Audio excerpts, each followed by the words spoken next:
Hi, it's Beth, Head of News here at Manx Radio. Thank you very much for downloading this newscast edition. And today, this is a full interview with the Chief Minister Alfred Cannan. He's reacting to comments that have been made over the past few days about his leadership and whether there should be a vote of no confidence, and also to the replacement of his Education Minister. Here he is speaking to Lewis Foster and Ben Hartley. 11 minutes past 8 now, and after her dismissal from the Council of Ministers last week, former Education Minister Julie Edge said she wasn't surprised, describing herself as someone who regularly challenged decisions and presented the public opinion. In days since, we've heard rumblings of no confidence in the Chief Minister and his cabinet. Well, Alfred Cannan joins us live on the line now. Good morning, Chief Minister. Fair to say it's been a politically turbulent week. First of all, you described it as simply a strategic midterm change. Miss Edge suggested on Manx Radio her replacement was because she was a difficult woman. How do you respond to that claim? Well, there's never a good time to make decisions, but this was something that was under consideration for some time. Once the decision was made, and when they are made, you need to act swiftly, and that's what I did, and I believe it was the right time for us as a council, and also to take education through to the next stage for this change to be made. So she's not a difficult woman? Listen, I mean, I think, politics on the Isle of Man is consensus politics. We come together. It's not a party system. I am first amongst equals. All my colleagues have different views. We come together under a shared identity and a shared plan, which we are seeking to deliver. You know, the Council of Ministers is full of robust discussion and challenge. None of us agree with absolutely everything, but we operate under a collective banner. So Julie Edge was and is no more difficult, so to speak, than any of the MHKs that I work with and collegiately try to debate with. So absolutely not. But I had to make a decision that was right for council. I decided it was the right time to do it, and we move on. Why do you think Miss Edge believes there were a lot of underhand operations around her sacking, as she's put it? I have no idea why she believes that. Look, I think my job is to try and motivate and inspire the Council of Ministers and indeed Tynwald to try and deliver. But as I said, I am first amongst equals, and we have to collectively work together in order to make sure that we are both delivering on our plans, but also driving forward the service delivery on the island. That's what we're absolutely focused on doing. And I continue to look forward to debating these matters with Council of Ministers and indeed with my political colleagues on the floor of Tynwald and on the floor of the House of Keys. But she says she was informed of this decision after she told yourself of her intention to speak publicly about the Rosalind Ranson case and in whistleblowing. Does that ring any bells? Was that conversation had, and did it have any play on your decision? I'm always having conversations with ministers about a number of issues. There was not a specific conversation that took place that led to the decision to replace Julie and push forward in a slightly different direction. Chief Minister, as we mentioned, rumblings at the moment about no confidence in yourself and your cabinet. We've had a number of texts this morning and yesterday, a number in favour of you, supporting your position, but a number saying the complete opposite. In terms of where you stand this morning, at this very moment, how do you feel about your position right now? Well, I'm certainly not above scrutiny. I'm not above challenge, and I'm certainly not infallible. That's the first thing I would say. And the second thing I would say is that, I really do think that the 2 or 3 MHKs who are driving this on Facebook should really bring this matter properly to the House of Keys and to the floor of Tynwald.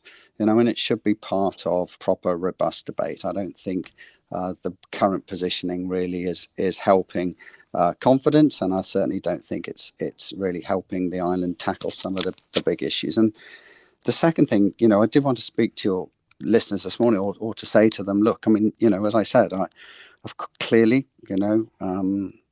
I have responsibilities to do the right thing in terms of the management of the Council of Ministers. I am part of a collective, and we are driving forward a quite ambitious plan. But the last 2.5 years have been also, I think, for all of us, government and for the public and for businesses and for private individuals, quite seismic. It's less than 2 years ago that we were exiting COVID. In fact, this council was dealing with the Omicron variant and trying to take us out from COVID. And there's been a huge numbers of legacy issues that have been left behind, including connectivity, of course, a housing crunch, problems with the workforce, healthcare, education impacts. We've had a war in Ukraine. We've had to deal with a significant change to the financial landscape, and of course had a big credit crunch and financial impact on people's lives and in government finances and of course business. And we've also had we've had a very difficult employment tribunal, which has caused a lot of grief and a lot of soul searching and indeed a lot of changes. But on top of that, we've had to bring forward a very ambitious plan. But listen, I would say to everybody, look, keep going.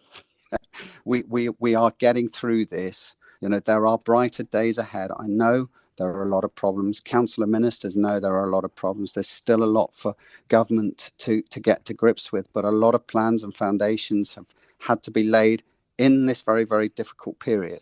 Well, Chief Minister, I think we all look forward to, Chief Minister, to brighter days ahead. But in terms of what the MHKs are telling you, the three that have spoken out already on their social media, Tim Glover, when he spoke to us, says you need to listen more to your MHKs and to the public. Do you think you listen enough?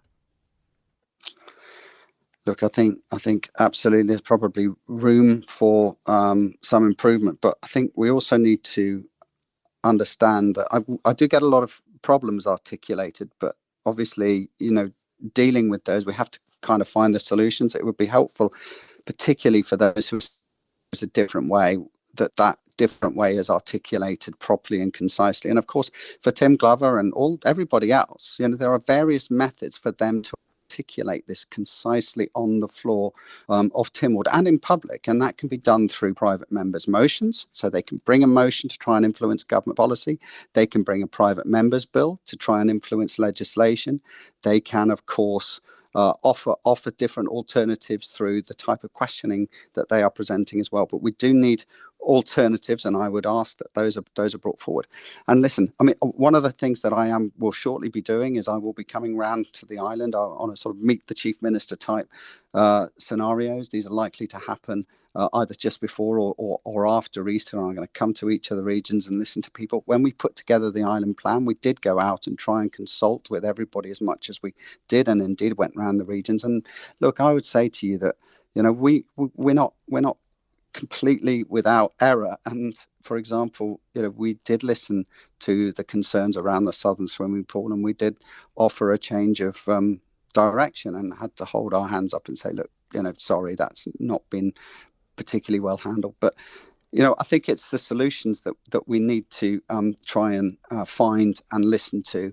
And of course, as a government, we do have a responsibility to listen to people's problems and vis-a-vis us try and find those solutions ourselves. Just finally then, Chief Minister, are we going to see any further changes to the Comyn lineup in what you've described already as this reshuffle? Well, I said that we were taking a small reshuffle. I expect there's going to be some membership change in departments. I think a lot of members have been sitting in the same departments for the last 2.5 years. Can you give us any timescale on that, Chief Minister, when we might see any potential changes? Are we talking days, weeks? Now we're very much in that midterm period. Well, in terms of those members, departmental members, then I would expect in the next couple of weeks we'll see some shifts there. And I said, I've got a good team of ministers. We do need to focus on some of the areas of concern that have been raised to us. But I think also we need to understand where the specific concerns lie. Is that the budget? Is that housing? Is that healthcare?